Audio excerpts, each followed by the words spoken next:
So I'm wearing a nice little nose bandage, and that has to do with a squamous cell. I've had a number of these mini operations. This one actually was a little deeper, including stitches and all the rest, but that's what I get for growing up in San Diego, spending all of my days on the beach, and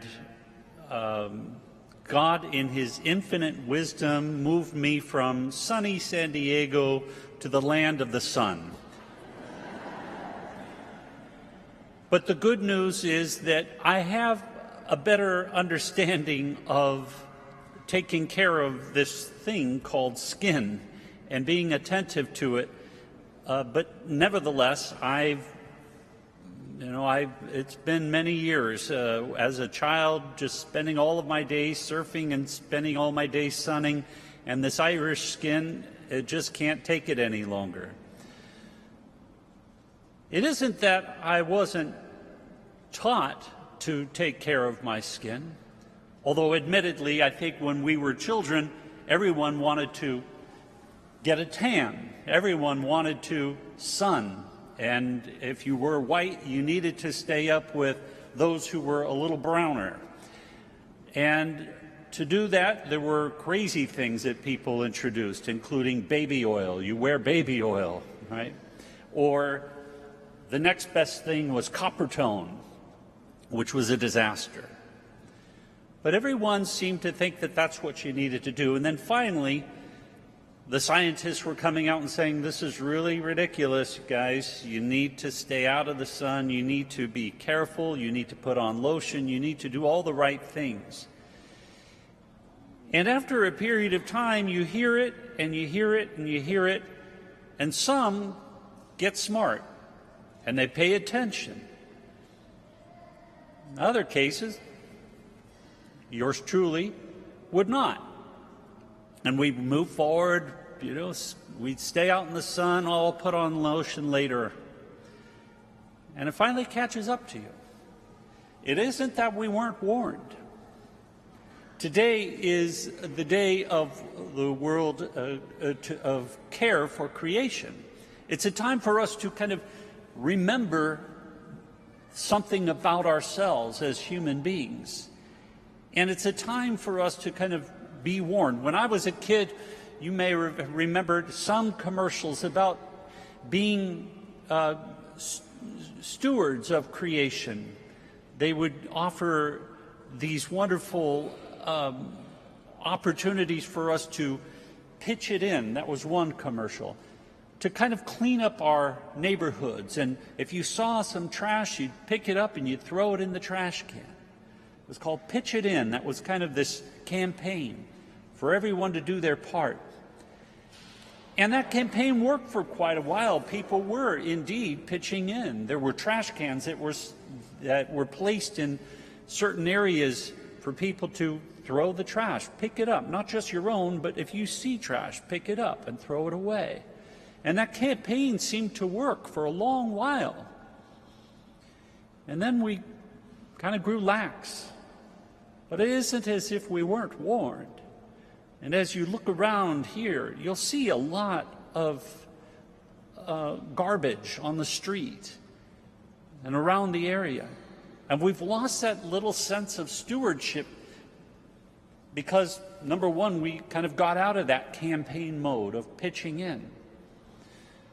But the idea of creation and the care of creation goes even deeper than that, and certainly we understand now the science can point to certain serious disasters beyond just merely having an unclean environment. Our streets are filled with litter and so on.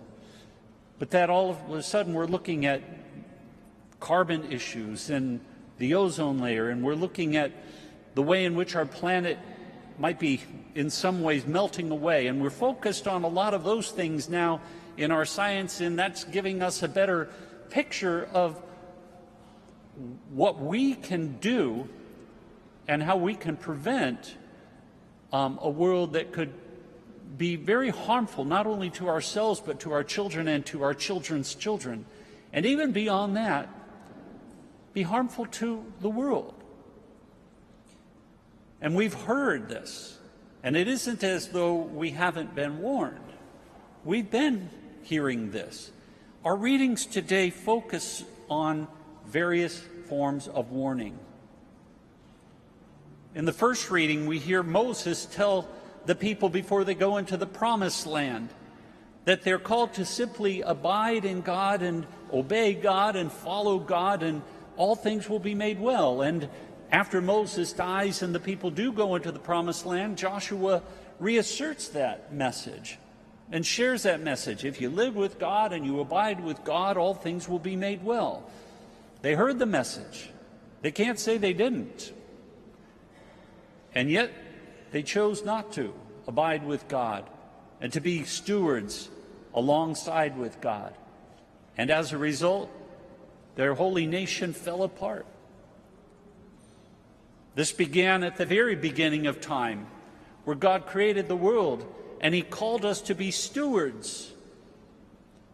He called us to have dominion over the world.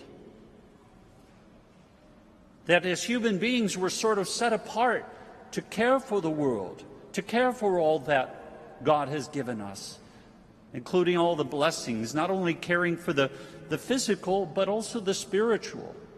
Parents understand that. They have to care for two parts of that child, right? The physical as well as the spiritual. And some parents are better at that than others. And we've been warned about that. And we've moved, though, unfortunately, kind of as a human race, toward a level of negligence, toward a level of arrogance. And we sort of adopted not the word of dominion, have dominion over the world, and accepted a different word, the word domination.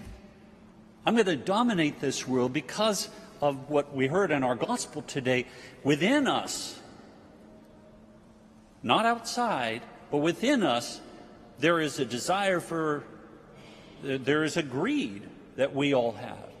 We become quite greedy in our world, and we lose sight of the care for creation and the care of others.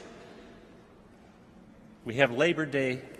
It's a time for us to focus on matters of justice regarding proper pay and wages and just ordinary care for the common worker. And yet greed can get in the way of that. And we see that all the time. Greed is a horrible, horrible vice. And it is so terribly destructive. We forget that we are called to be stewards. What I like about this day is that it's only the beginning of a season of creation which ends on the feast of St. Francis of Assisi. And the beautiful thing about a season is that it creates for us an opportunity to develop patterns, levels of habits. When we create patterns or habits of behavior, we become better stewards. And that's what we're called to do. But we can lose sight of that if we only focus on, well, we have Labor Day. If we're only focused on Labor Day once a year, but we're not really considering matters of justice throughout our year, we're probably not going to be true stewards of our brothers and sisters who are trying to eke out a living. The same goes with creation. If I just focus on creation one day out of the year, I'm not going to be that great of a steward. The challenge is always before us, and so this season, in this month of September and up to October 4th, we're called to really be attentive. There's a beautiful prayer on the back of your flyer today, or the back of your order of worship. I would invite you to take that home and to pray that each and every day. or to find another way in which you might be, another way in which you might create a pattern or a habit of being a good steward, to have dominion over the world and not domination over the world. And it's greater than just picking up trash, although that would not be a bad way to start. Not just throwing away what we have used, but actually looking around us and doing our part to pitch it in. That's not a bad start. That's a good way to start a habit. But the season of attending to creation is so essential. All of our readings kind of point to that need to change our heart. Jesus says in our gospel that this people honors me with their lips, but their hearts are far from me. We can say, yes, I would like to be a steward, but in truth, what habit backs that up? What pattern of behavior backs that up? In our second reading from the book of James, we are called, he says, we're called to be doers and not just hearers. The people of God heard from Moses. The people of God heard from Jeremiah when they went into the promised land, but they weren't doers. And the same thing goes for us. We are called to be stewards, and we can hear that, but are we doers? So as we celebrate this day of creation and this season of creation, let us move from the ears and to the heart, and to listen to God, to wipe out that vice of greed and put on that virtue of love, a love for God, a love for others, a love for creation.